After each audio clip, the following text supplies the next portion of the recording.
Добрый вечер, в эфире Прайм на телеканале АТР. И сегодня он будет не совсем обычный, потому что говорить мы будем исключительно практически про Беларусь. Так вот сложилось, что в последнее время интерес к белорусской теме упал в Украине значительно, да. Вроде как там все поутихло, и не в хорошую сторону поутихло.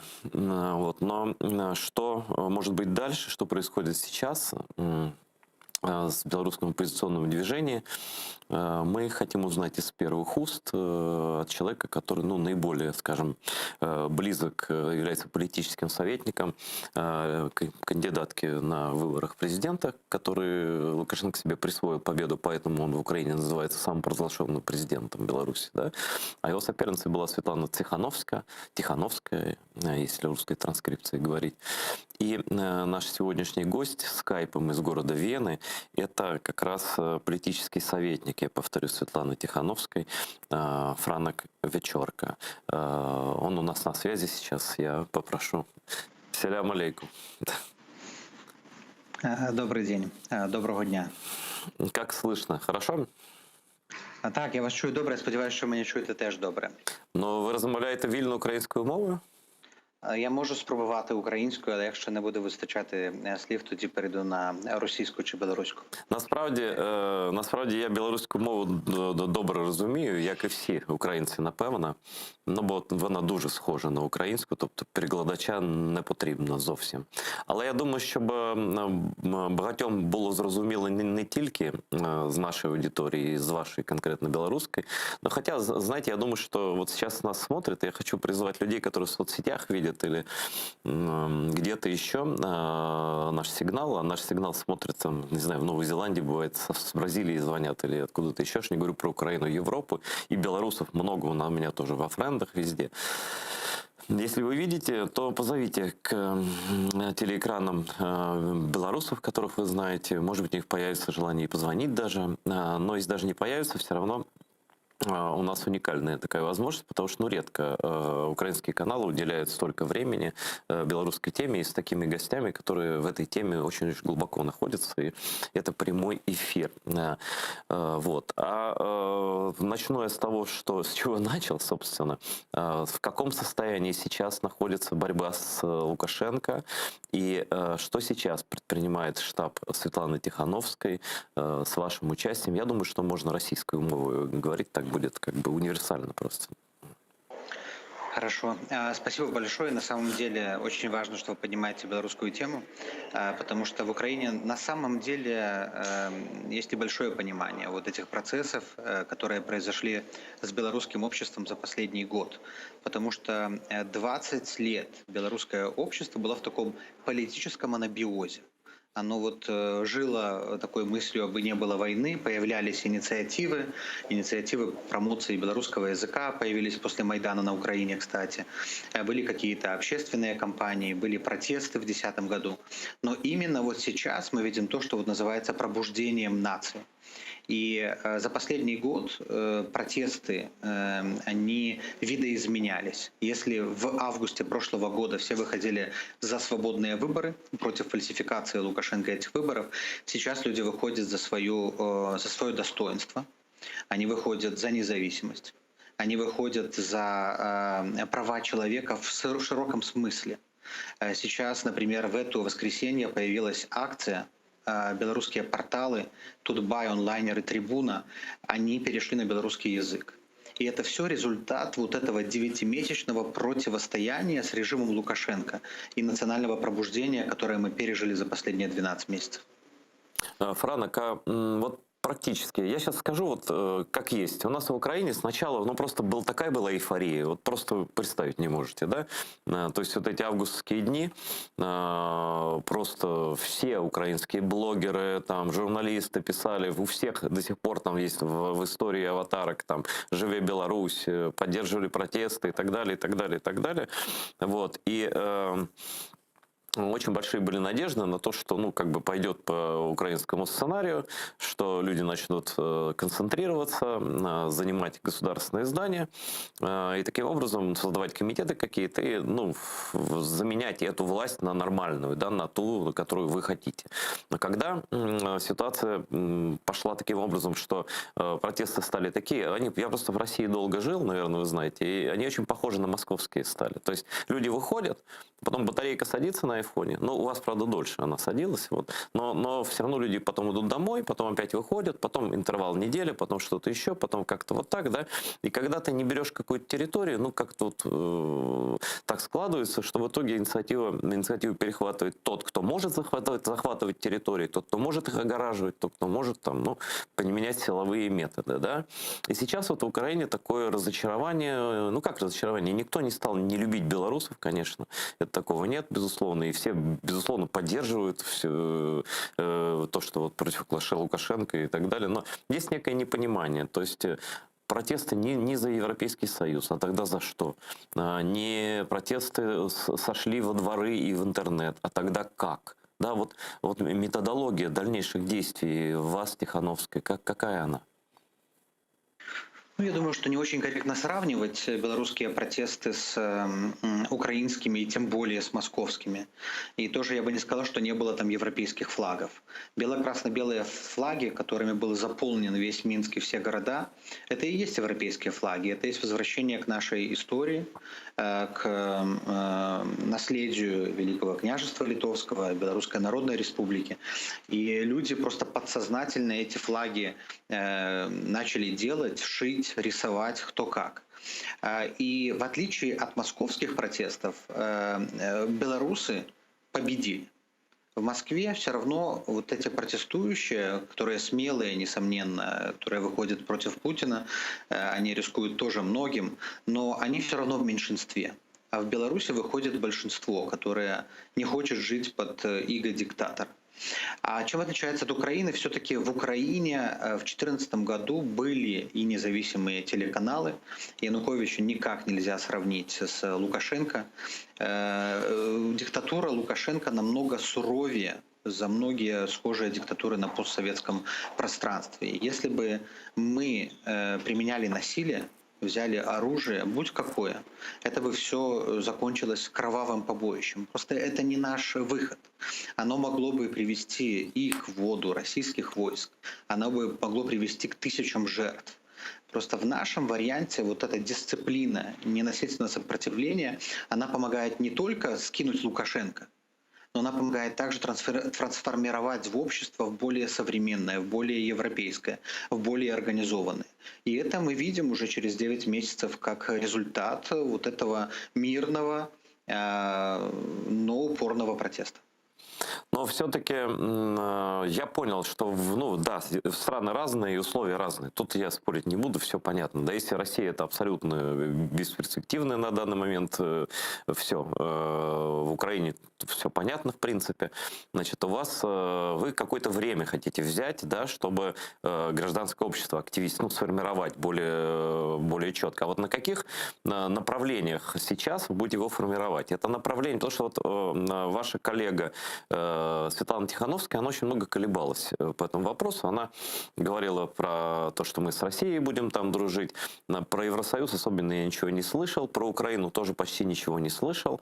И, в общем, это были такие настроения, что вот у нас братский есть вот русский народ, да. От русского народа, правда, ни ответа, ни привета я не слышал. Вот. Ну, как бы я не слышал, я не знаю, может быть, это и было. Вот. Но есть ли какой-то общий вектор? Вот вы находитесь в Европе, как я понимаю, сейчас вопрос командировки в Вене. Так вы в Вильнюсе, правильно? Да, Да. Сейчас просто в ОБСЕ, как раз в здании вот, ОБСЕ. Я был там, да, в этом здании. Вот, это значит, ну, вы находитесь в Европе, да, и как-то все равно оппозиции белорусской надо определиться с вектором дальнейшего движения, да, нельзя зависнуть между временем, куда не идет Путин, а Путин идет вообще куда-то к сталинизму, да, и Европейским Союзом. Вот как вы для себя, как вы своим гражданам будете объяснять, к чему мы надо стремиться, собственно говоря? Просто думаю, что вот эта парадигма, да, что нужно двигаться там или на запад, или на восток, в нашем случае конкретного сегодняшнего дня, она немножко навязанная. То есть вы должны выбирать, или вы с цивилизованной Европой, или вы с матушкой Россией. Мы пробуем поменять это. Мы пробуем поменять парадигму между прошлым и будущим. Вот этим совком, тоталитарным сталинизмом, который навязывает Лукашенко, и современным государством, открытым и нейтральным, насколько можно быть нейтральным в современном мире. Мы также пробуем искать новые форматы. Вот, например, первые страны, куда поехала Светлана Тихановская, и которые приезжали в Вильнюс встретиться с ней, это северные страны. Возможно, нам стоит думать не только между Западом и Востоком, а между Севером и Югом. Нужно сформулировать также вот эту визию будущей Беларуси. Что это? Нам в школе говорили, что Беларусь — это мосток между Западом и Востоком. Но, возможно, это не мосток, не мостик, возможно, это место встреч, возможно, это центральная площадь. Вот мы сейчас как раз-таки нащупываем вот эту идентичность государственности для Беларуси. Она нащупывается, она проявляется в том числе во время этих протестов. Почему про Россию мы говорим нейтрально? Потому что от России мы никуда не денемся. В Беларуси огромное количество людей, которые имеют своих родных, которые туда ездят, которые торгуют. Белорусская экономика абсолютно тотально зависима от российской. Это может и продолжаться в будущем. И поэтому здесь наша задача скорее на данном этапе не превращать вот этот мирный протест, восстание народа против авторитаризма, не превращать в геополитическую конкуренцию. Потому что как только это начинается, вот это соревнование между Западом и Востоком, Беларусь просто будет поглощена. И она просто в этих контекстах потеряется. Вот даже сейчас, вот мы в Вене, и как только начинаешь говорить про Беларусь, они говорят: а что Россия? И вот это немножко бесит. Потому что как только начинаешь говорить про Беларусь в контексте России, Беларусь как бы исчезает из этой дискуссии. А мы говорим: нет, нет, нет, подождите. Мы говорим не про Россию, мы говорим про Беларусь. И мы хотим вот этот аксиому закрепить. Беларусь — это не Россия. Но смотрите, ну вот Украина, да, например, я слышал там, я просто не хочу сейчас даже цитаты из ваших интервью приводить, там пару видео видел, что вы и украинский путь критиковали немножко, там еще что-то. Вот даже не хочу это вспоминать, просто, а как вы видите выход из империи? Вот Путин не хочет отпускать ни Украину, ни Беларусь. Вот он Украину потерял, да, он же признал Януковича президентом, правильно? А после тех, ну, он до сих пор его, ну, понятно, да, де-факто не так уже, но он его признал президентом и был с ним до конца. Точно так же, когда говорили, что Лукашенко, он не может там на кого-то разменять, но просто когда Путин кого-то признает, он уже ни на кого не разменивает. Да? Вот фюрер так устроен для своего народа, что он не может ошибаться. Он полубог такой, да, кумир миллионов. Да? И вот когда Путин признал Лукашенко, а в Беларуси звучали такие вещи, вот он завтра падет, он уйдет, но нет, но Путин все равно бы, чтобы ни что, но он сделал бы.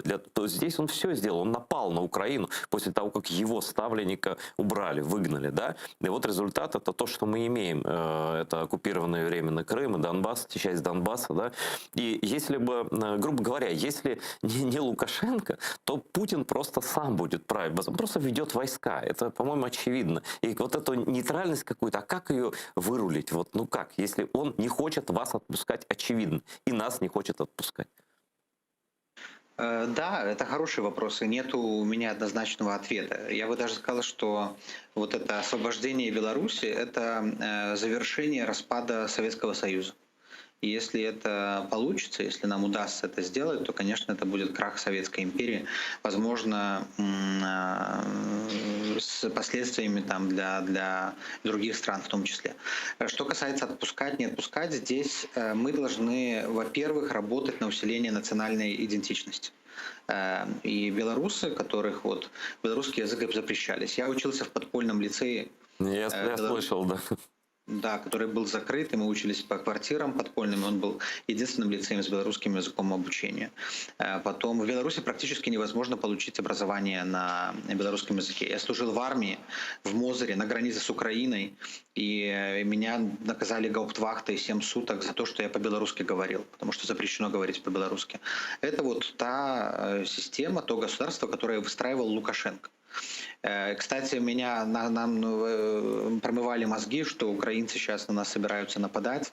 А это буквально за 50 километров от границы было, около Мозыря. И что происходит сейчас? Сейчас вот эта национальная идентичность, она формируется, она усиляется. У людей появляется вот такая потребность чувствовать себя гражданами независимого государства. И наш протест, наша революция, которая началась как снова продемократическая, да, она становится тоже прогосударственная. Но государственность именно независимой Беларуси. Чем отличается от Украины? Я, конечно, снова не имею права оценивать, я сделал много неправильных оценок, потому что мне трудно сказать, да, моя страна не воюет. Но я думаю, что и украинцы тоже не всегда понимают, потому что не жили никогда при диктатуре Лукашенко. Но чем отличается исторически? В Беларуси нету ни одной деревни, ни одного города, где бы российские войска встречались с цветами. В Беларуси абсолютно маргинальное количество людей, которые выступают за объединение Беларуси и России. Это меньше за 4%. Да, большинство выступает за мирные отношения с Россией, но они также за мирные отношения с Европейским Союзом. Вот эта дихотомия белорусская, она сформировалась, возможно, десятилетиями, если не веками. Они могут быть и проевропейскими, и пророссийскими одновременно. Я понимаю, что это звучит немножко... Странно, да?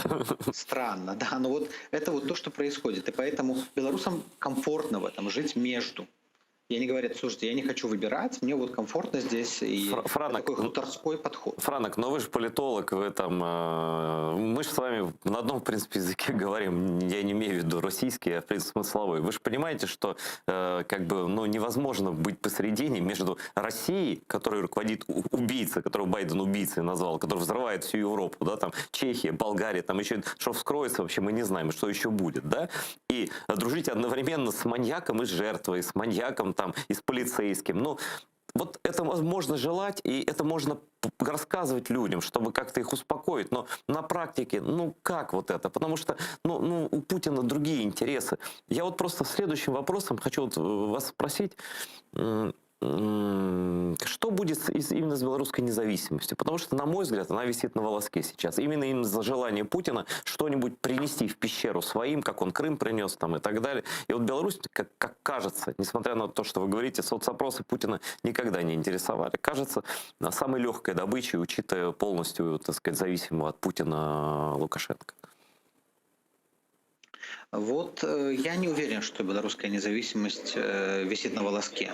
Она, возможно, висела в начале 2000-х годов, она висела в моменты слабости белорусской государственности, но все-таки вот эти 30 лет независимости после распада СССР, они многое изменили. У нас есть поколение белорусов, которые имеют доступ к интернету, которые владеют белорусским языком, которые путешествуют.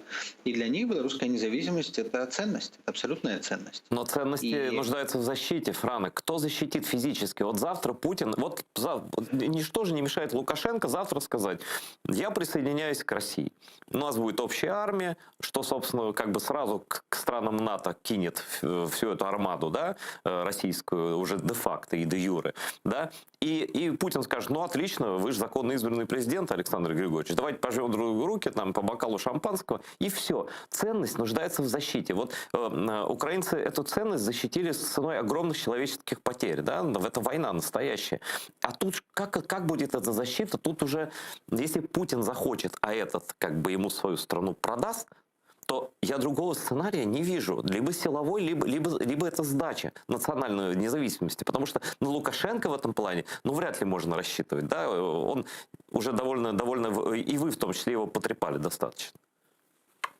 На Лукашенко не стоит рассчитывать, но те люди, которые служат в белорусской армии, это люди, которые уже образовывались, учились, жили в независимой Беларуси.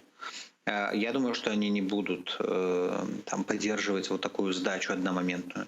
Есть огромное количество людей в номенклатуре, которые будут готовы защищать белорусскую независимость. Сейчас вот последние опросы, месяц назад мы смотрели, и был вопрос, что может заставить вас выйти на улицы, на массовые марши протеста. И пунктом 2 там стояла угроза независимости.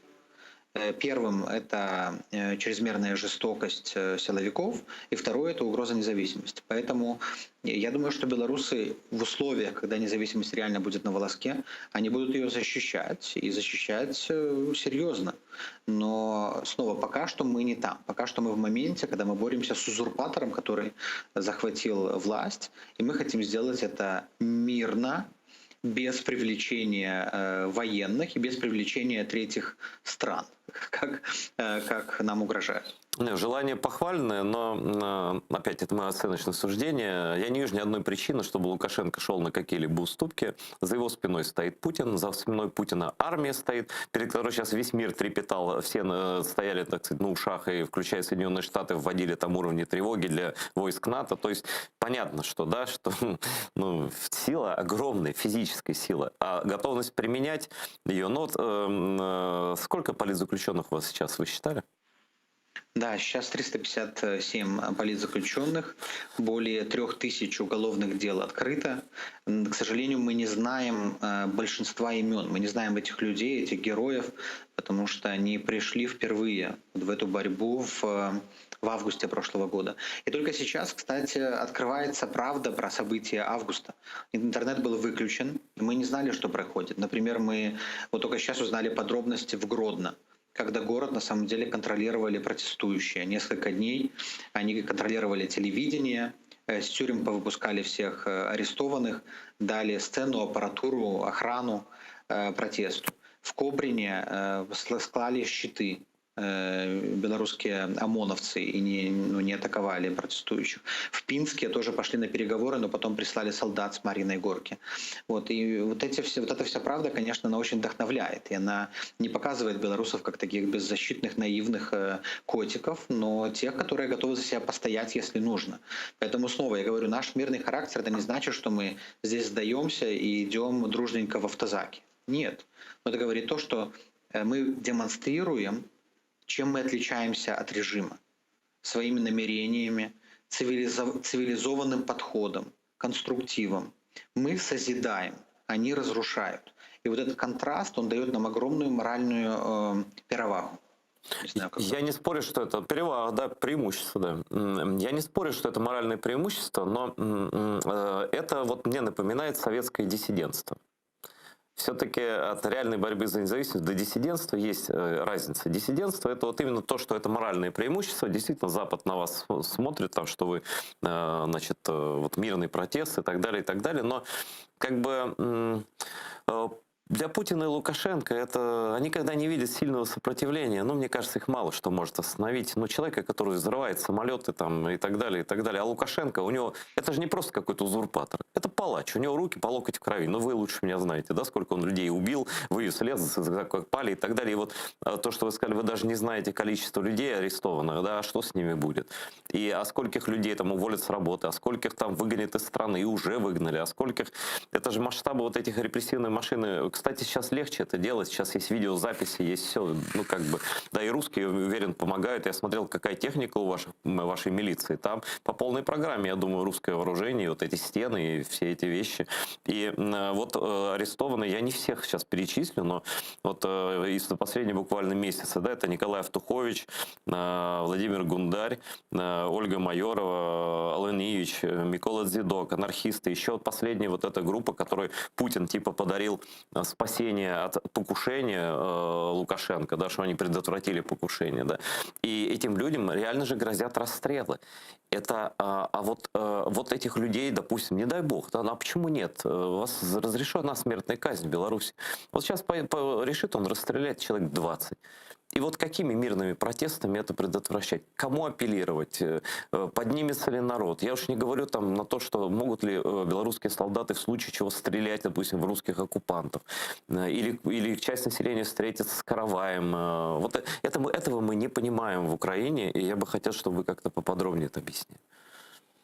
Ну, я, например, не вижу целостности системы. Я думаю, что ее как след покоцало в августе. А он сейчас просто латает вот эти дырки, но сама система внутри гниет. И единство силовиков там не наблюдается. Мы видим постоянно вот эти перетусовку кадров. Это значит, есть нелояльность. Сейчас он пару дней назад объявил о передаче полномочий Совбезу в случае расстрела или убийства самого Лукашенко. Это тоже говорит, что он не доверяет премьер-министру, которому власть должна перейти в случае убийства президента. Я думаю, что вот эти все расстрелы, эти огромные там демонстративные репрессии, они такая попытка показать свою силу от чувства безнадежности. Это знаете, как переставлять кресло на Титанике, да? Корабль то тонет, и он пробует косметические какие-то сделать вот эти правочки, изменения, но они не спасут саму систему.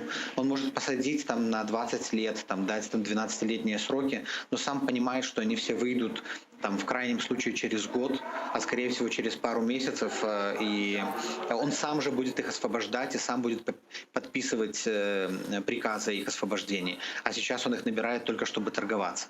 Я думаю, что все понимают инсценизацию вот этого всего. Это инсценизация. Это такая демонстрация силы, которой нету. И люди это понимают, и люди внутри системы это понимают. Именно поэтому они сейчас так активно пишут. Эти бизнесмены начали связываться с нами и говорить там, типа, давайте с вами держать связь, чтобы одной ногой быть и там, и сям, и нашим, и вашим. Они все понимают, что корабль тонет. И что мы делаем? Мы должны помочь этому лукашенковскому кораблю быстрее завершить процесс топления и выстроить что-то новое и на самом деле пробелорусское. Ну, смотрите, как только, здесь и даже представим, вот вам виднее тут на самом деле, я не знаю, как там изнутри это выглядит, кто там, как на это Лукашенко смотрит, и, может быть, действительно, хотя ни один силовик не перешел на сторону революции, таких вещественных доказательств нет, окей, если даже как-то каким-то каналами вам сообщают, то, наверное... А почему нет? У нас, например, работает вот Байпол, мы каждый день на связи, вот именно в эти минуты сейчас проходит акция в Минске, которую, конечно, сейчас разгоняют и не дают собраться. Она организованная Байполом. Это такая наша служба безопасности. Она составлена с силовиков, которые ушли. Кто-то в августе, кто-то в октябре.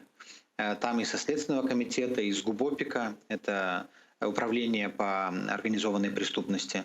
Есть перебежчики с армии, в том числе со спецслужб. Поэтому нет, каждый день приходит минимум по одному человеку. Или связываются, или переезжают там кто в Варшаву, кто в Киев. Поэтому я очень оптимистично смотрю. Я вот не разделяю ваш пессимизм. Мне кажется, что процесс идет, нам главное не останавливаться. Главное, чтобы мы сегодня были на шаг дальше, чем были вчера. И все равно Лукашенко старый, его время уходит. Так или иначе, нам просто нужно побыстрее совершить этот процесс. И тоже не натворить ошибок, да, и не допустить жертв. Я, например, лично не хочу брать ответственность за жертв, когда я знаю, что мы способны изменить ситуацию без жертв. Смотрите, вот предположим, что-то получилось, что-то там сработало, какая-то подушка на него чугунная упала, или, может, какой-то коронавирус посетил, и вот нет Лукашенко, начинается разброд, шатание в верхах, даже предположим, что, я не знаю, может быть, и Тихановская, и вы сможете вернуться в этот какой-то момент, да? Если так предположить. Но вот почему Путин должен в этом случае сдаться, который аж на Украину войсками напал, почему он должен смириться с белорусской свободой? Я не вижу с его стороны, по крайней мере сейчас, но он наоборот хочет мир делить с Байденом, это его мечта такая, да? И тут он мир хочет делить, а Беларусь он отпустит, скажет, ой, дорогие товарищи Светлана, Франк, берите, идите там, стройте демократическую страну. Но вот как бы Путин, об этом любые теории, они ломаются об Путина, на мой взгляд. И что с этим делать? Я думаю, что вот и Молдова, и, например, Армения, они показывают, что для Москвы важно чувство сохранения контроля. В первую очередь экономического, а в другую очередь политического. И сейчас Беларусь — это, с одной стороны, такая своеобразная буферная зона между НАТО и Россией. С другой стороны, это важный экономический союзник. По Поэтому в условиях, когда Лукашенко будет слишком токсичен, а его поддержка будет слишком дорога для России, он и так вбухивает миллиарды в поддержку Лукашенко, тонущего на «Титанике», то я думаю, что можно договариваться. Просто здесь нужно обозначать красные линии, что суверенитет, независимость — это не предмет торга. И чтобы договариваться, и чтобы вот эти красные линии обозначать, нам нужно международное сообщество. Поэтому мы делаем такой огромный упор на вот сотрудничество, на коммуникацию со странами и Европейского Союза, и выходим за границы Европейского Союза. И нам здесь тоже очень важна Украина. И вот я честно скажу, что не хватает участия, помощи от самого начала, вот помощи Украины. Потому что Украина, второй торговый партнер по важности после России. Украина могла бы намного сильнее среагировать, в том числе политическими и экономическими инструментами, на режим Лукашенко и ускорить его изоляцию и процесс падения. Франк, есть маленький разрыв логики. Вот смотрите, вы говорите, что Украина, я, наверное, соглашусь, да, что эта украинская позиция была не самой жесткой, но с другой стороны, мы не признали Лукашенко, и тут надо отдать должное там Зеленскому, например, да, и министру иностранных дел. Европейский Союз тоже не особенно как-то там, да, но вы одной рукой говорите, что мы главный экономический партнер России, и не говорите о разрыве связи с Россией и Белоруссией. А Украина должна разорвать связи с Белоруссией, да, ради того, чтобы Беларусь еще больше торговала с Россией, ведь о разрыве связи с Россией вы не говорите. Где тут логика? Против кого санкции вводить? Я думаю, мы призывали и Россию, чтобы они разорвали отношения. Ну, это же смешно. Ну, это же ближайшее. А почему смешно? Нет, не мы знаю. как раз-таки призывали. И, кстати, первое обращение именно о изоляции Лукашенко, о санкциях и письма, которые направляли, они направляли в том числе в Москву. Но в Москве они решили занять сторону Лукашенко, а страны-союзники, они поддержали нас. И вот в этой борьбе наши многие проявились. Многие страны, в первую очередь соседи, они очень хорошо проявились. Я скажу, украинская помощь, МИД, Дмитро Кулеба и егоное заявление очень сильно вселили надежду на самом деле. И я честно скажу, что я очень признателен вот за те осеньские заявления и поддержку, которую мы услышали с Киева. Но хотелось бы еще больше вот этого сотрудничества, этой коммуникации. Я понимаю, что для украинцев, которые в войне, очень важно, чтобы ты сразу занял позицию. Все-таки решайся, ты или с нами, или с ними. Но вот Беларусь, она в данный момент, чтобы выжить, чтобы выдержать, чтобы победить, она вот должна вести себя осторожно. И вот именно вот наша вот эта революция, да, она вот эти между молотом и наковадлой, она как-то должна пройти не потеряв независимость, суверенитет. Ну, в таком случае Украине тоже тяжело. И то, что Кулеба сделал, это, мне кажется, на данный момент максимальная поддержка, которая может быть оказана, потому что еще недавно ваша лидер даже не знала, чей Крым. Поэтому это тоже токсичная история. Знаете, сегодня он поддерживает Украину, например, а завтра Светлана Тихановская выходит где-нибудь там в Вашингтоне или где-нибудь в Париже или в Вильнюсе и говорит, а Крым это же такого тоже можно было ожидать, ведь она меняла позицию. И, кстати, почему, вот вы же политический советник ее, почему сразу как бы не было понятно, чей Крым? Почему на это потребовалось полгода у человека, который пошел на выборы президента Беларуси? На самом деле, она сразу после выборов она обозначила, да, эту позицию, что Крым украинский по международному праву и по законам Украины. Это обозначалось, потом это кристаллизировалось все более четче. Но есть проблема, что в нашем протесте, в нашей революции важно не раскалывать общество. Потому что это именно то, что делает Лукашенко. Сейчас он делает, вот эти вот протестуны, они там либералы, прозападные, натовские, польские, украинские марионетки. А вот мы, кто за традиционные ценности, за сохранение там славянского братства, мы такие. И он пробует поляризировать, а мы пробуем объединять. Поэтому все темы, которые разъединяют белорусское общество, мы целенаправленно обходим.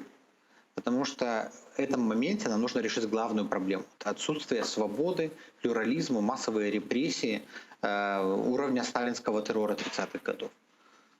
Ну вот в этом своем... Я понимаю, что это вы сейчас разговариваете со мной реал-политик, да? Вот то, что возможно, делаем, то, что невозможно, откладываем, да? Но вот ваша позиция похожа на позицию очень несимпатичного украинцам персонажа российской политики Алексея Навального, который и Крым у него не бутерброд, а теперь он сам сидит и тоже не бутерброд, никто не собирается его отдавать, как бы все бумерангом возвращается это. Вот, как бы если ты не чувствуешь чужих потерь, то и твоих потерь никто не чувствует, вот, и так далее. Но вот это, я это не буду, и многие говорят, что вот он специально не говорит про Украину, специально не говорит про Крым вот так двусмысленно, или скорее даже пропутински, чтобы сохранить единство протестувальников, да, ну, оппозиции. Так вот, я вам докладываю, просто по России я мониторю, по Беларуси я больше вам доверяю, чем себя, естественно, но по России я мониторю, да. Там оппозиционная деятельность сошла в низшую точку со времени убийства Бориса Немцова.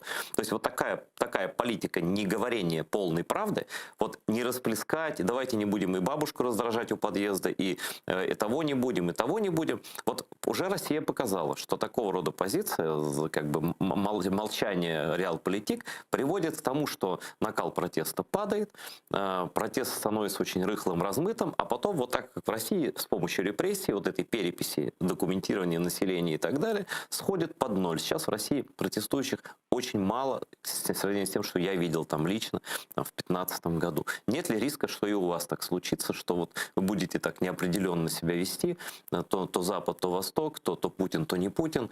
А в итоге Лукашенко просто всех попересажает, а кого надо выгонит, и все. Ну, снова, Беларусь не Россия. Ситуации вообще отличаются очень разно. И снова у нас есть большинство, которое хочет перемен, и которое объединилось прошлым летом ради вот этой идеи новых выборов, свободных выборов. И вот этот мандат, который дан Тихановской, это мандат провести новые выборы, на которых белорусы смогут выбрать.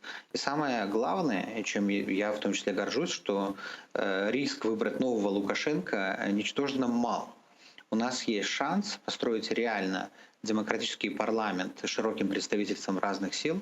У нас есть возможность выбрать президента, который не будет популистом-узурпатором, а будет служить народу. И поэтому российское сравнение, где все-таки есть протестующая группа оппозиции, которая там, под лидерством Навального делает героические вещи, конечно, но это вообще разные контексты, разные реальности. То есть белорусов оппозиционных Лукашенко намного больше? Абсолютно, абсолютно. У нас абсолютное большинство, и вот это большинство хочется сохранить. Можно я попрошу 2 минуты перерыв, чтобы подключить, что меня здесь в другое место выгоняют в этом здании. Я к вам вернусь, хорошо? А что мне говорить в это время? Я анекдоты буду рассказывать, хорошо? Да. Анекдот, да. Дайте, пожалуйста, на секунду, хорошо? Хорошо. Сейчас. Да. Вот видите, какой разговор такой интересный, потому что мы не погружены абсолютно в белорусскую реальность. Мы общаемся с разными белорусскими людьми, и от разных людей я слушаю разные совершенно версии. Вот от той, что сейчас говорил, от точки зрения, которой придерживается Франок, и есть с точки зрения людей, которые называют себя национальной оппозицией, которые считают, что любые заигрывания с Россией и попытки там как-то договориться с Лукашенко, они ни к чему не приведут. Вот. Есть такая в Киеве Алена Васильева, которая создала фонд с таким прямым названием «Белорусский Майдан». Вот, чтобы недвусмысленно понятно, о чем идет речь. В общем, о том, что это такая, как бы, они считают Украину примером для подражания. Вот Тихановская не считает, и здесь тактика другая. Вот как-то удержаться на этой хрупкой, на этом хрупком бортике мирного противостояния, хотя и не довести до того, чтобы русские войска вошли, да. Тут, конечно, спорно, то, что вводить или нет войска русские решает все-таки Путин. Что там у него в голове относительно Беларуси? Ну, наверное, в идеале это понятно, как мечта крокодила про солнце, да, проглотить. Вот. А тактически кто его знает. И поэтому очень трудно рассуждать, что в итоге сработает и как сработает. Но вот сейчас подключится, опять вернется Франк Вечерка, я ее поспрашиваю еще по поводу того, что многие считают, что вот Лукашенко, конечно, тоже плохой, да, очень плохой человек, он действительно убийца, палач и ну, страшный человек на самом деле.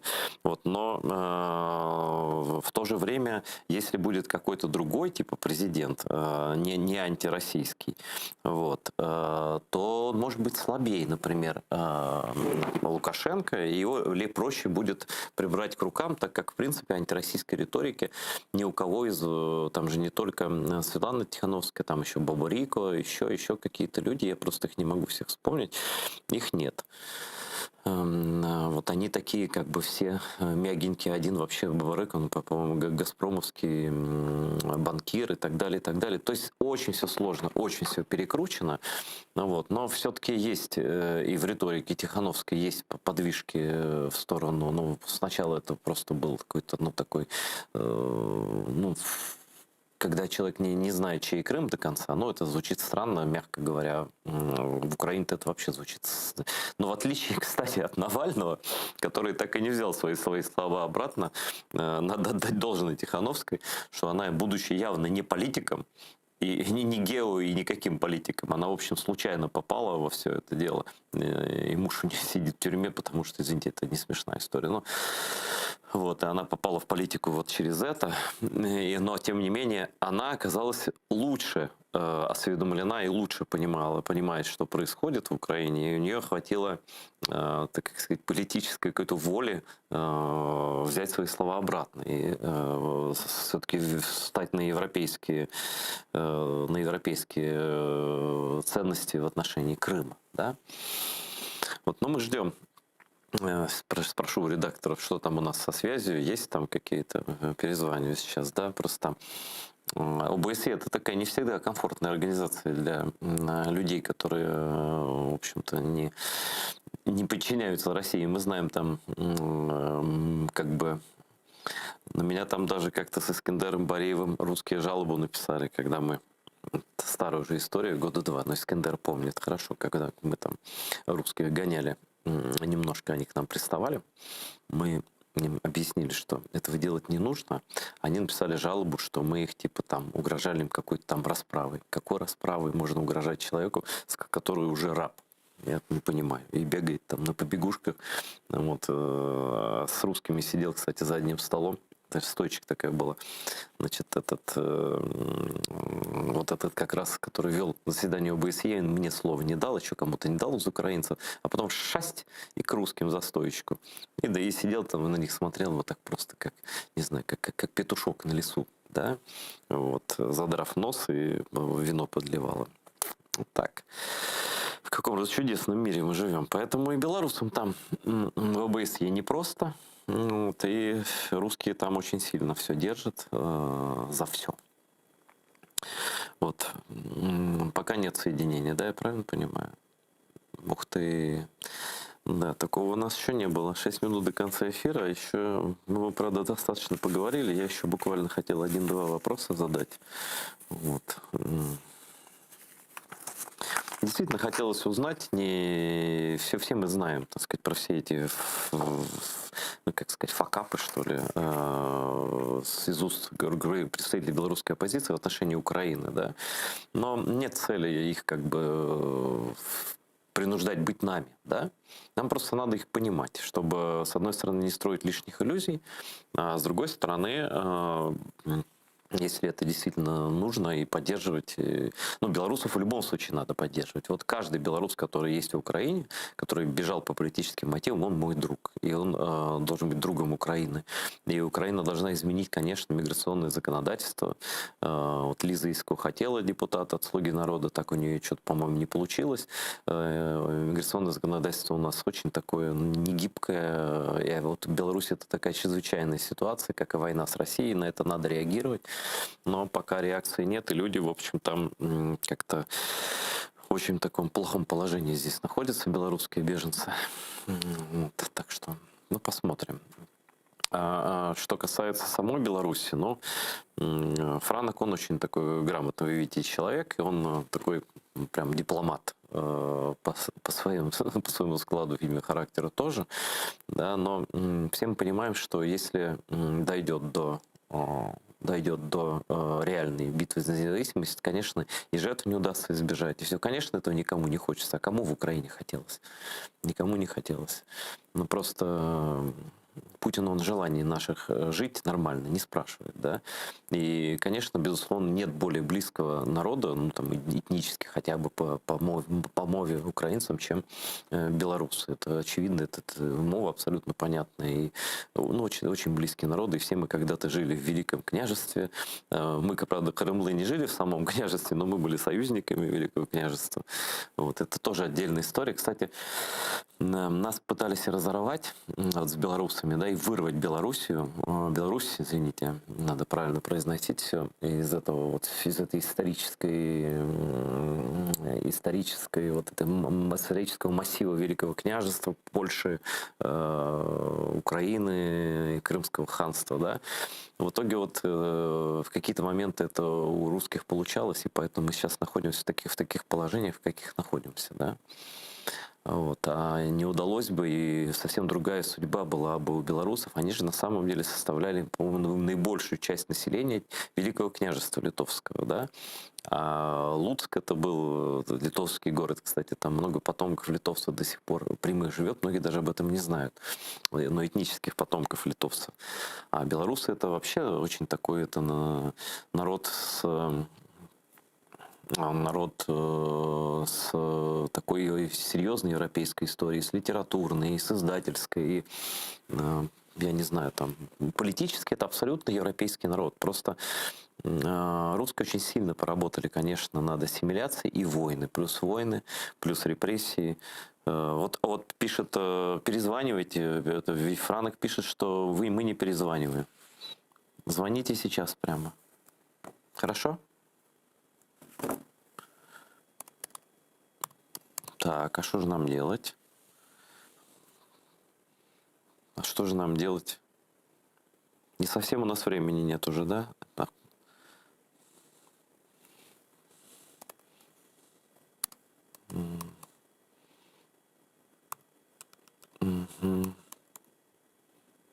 Вот, он мне звонит, но мне... ну хорошо. А можете ему набрать? Он сейчас мне звонит.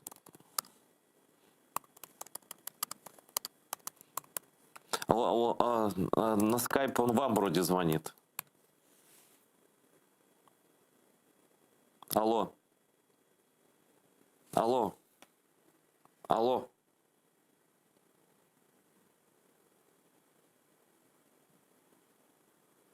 Есть у нас контакт? Алло. Вот Франок пишет, звоню на всю силу. Вам. Он правильно делает, что звонит на АТР? Все понятно. Все понятно. Я тогда сейчас я тогда наберу по видео, этот браузер не поддерживает видеосвязь, тогда я наберу сейчас отсюда и скажу Франоку, что у нас подвисло сейчас.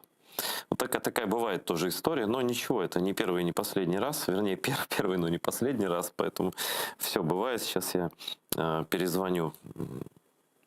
Да, но я хочу просто в эфире позвонить, чтобы было понятно, что я звоню из эфира, вот, и скажу, что у нас такие проблемы. Это будет просто по-человечески правильно. Вот. А сколько у нас осталось минут? 30 секунд. Франок, у нас заглючил скайп, я приношу извинения. У нас осталось... Извинения, просто... Ну вот, а ваш уже закончился эфир? Ну, 30 секунд, да, то есть все. То есть в другой раз тогда еще свяжемся обязательно. Ну, просто все, у нас уже заканчивается. Было очень интересно. Спасибо. Отличный эфир, держитесь там и будем на связи. Хорошо, всего доброго, на связи, спасибо, что были с нами. На связи, всего доброго.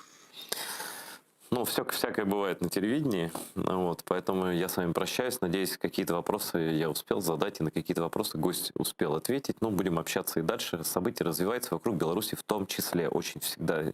Это сейчас может в любой момент в любую сторону повернуться. Смотрите АТР. Всего доброго.